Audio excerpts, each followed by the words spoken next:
Hey everyone, Ater here with Horizon Hobby, and welcome to another tutorial from RealFlight. Now, on this episode, I am going to be going back to the basics and basically setting up to your first ever RC helicopter flight. Now, this is going to be primarily what you want to focus on whenever you first get into RC helicopters. And again, this is mainly for people who may not even own an RC helicopter in real life, but just looking to get started in helicopters on the simulator. So with that being said, the first thing that you are going to want to learn is your orientations. Now, traditionally, RC helicopter pilots learn the tail end orientation like you see here on the Fusion 550 stretch that is on RealFlight, as you can see here on the ground. So with that being said, we are going to go ahead and take off the helicopter. Now, whenever you first take off the helicopter, you're going to want to slowly power up and essentially make sure that the head speed is all the way up before you try to take off, because essentially if you try to take off well before the head speed has reached its desired RPM or maximum RPM for that head speed, then you might not have enough lift, and typically that'll cause oscillations in the helicopter and ultimately cause it to tip over. So whenever you lift off the helicopter, you want to slowly pop it up, really without feeding any cyclic. You don't really need to add cyclic. Again, that might just counteract itself and ultimately cause the helicopter to flip over whenever you're trying to take off.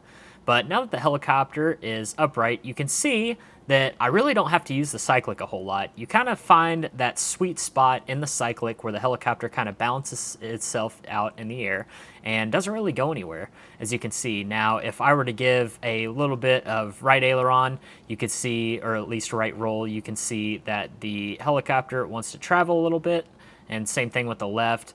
And again, it's almost a balancing act. It's trying to find that sweet spot where the helicopter isn't going to go anywhere. Now, a good rule of thumb is to pick a reference point on the ground that you are going to try to stay around.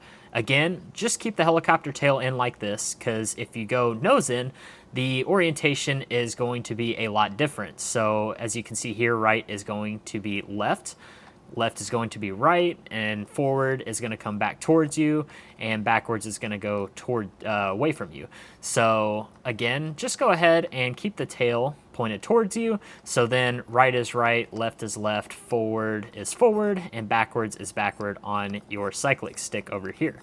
And again, I'm going to be using this puddle as a reference point, so just sticking around the middle of this puddle is where you want to be. This is going to be one of the hardest things that you learn to fly RC helicopters, even though it doesn't look too exciting.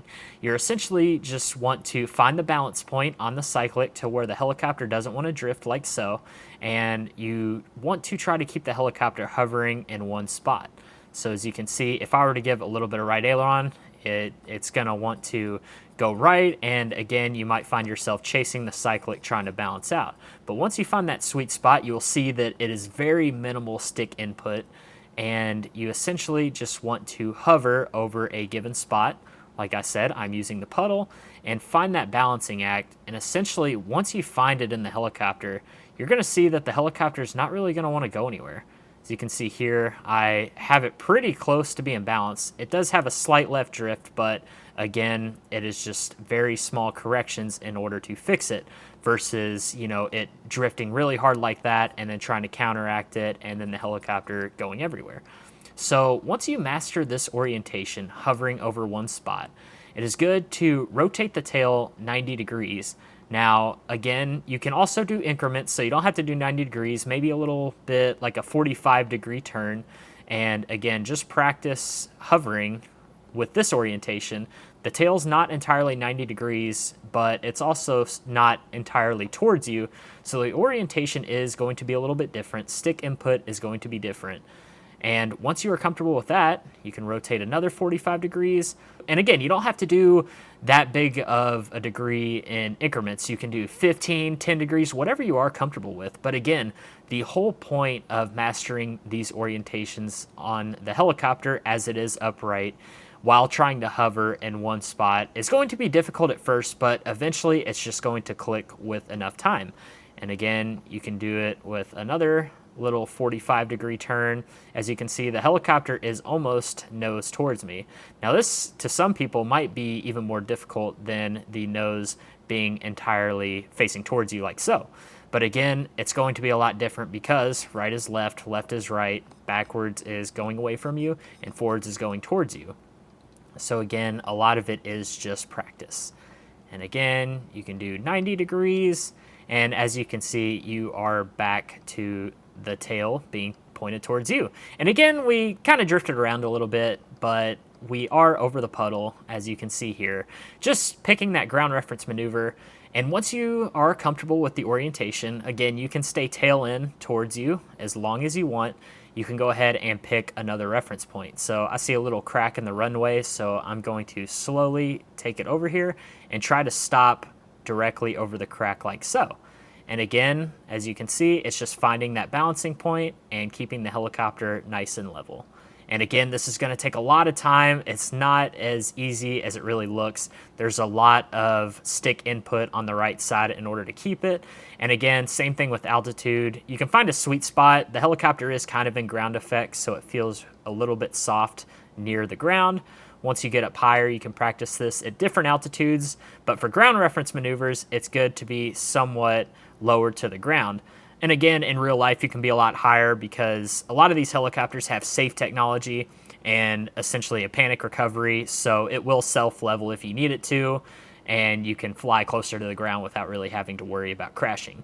But that being said, again, it's just practicing orientations. And you can also practice changing your orientation as you're moving towards a spot. So as you see here, there is a puddle, another puddle to my left. So let's say I want the helicopter to be facing, the nose facing towards me once I go to the puddle. As you can see, I can do that. So it's 90 degrees at the halfway point and tail tore away from me over the puddle, as you can see here. So with that being said, a lot of it is just practice, not really doing a crazy amount of forward flight, just getting used to the helicopter and how it feels. And again, you can just fly really slow forward flight. I recommend not doing anything too fast. But again, it's all just practicing these orientations. You can also practice slow pirouettes like you can see here. Once you are comfortable with all the orientations hovering, you can do slow pirouettes, just try to maintain it. Don't let it drift off too much like you see here. Just practicing correcting the helicopter as it is slowly rotating. And yeah, that's essentially it with practicing the orientations. Again, it's just going to be a lot of practice, but those are some good exercises in which you can master your orientations. Again, just hovering over a certain point on the ground, and then also changing your location to where you are hovering, and then also changing the orientation of your helicopter over the point whenever you change where you want to hover. And now we can go ahead and put the tail towards us.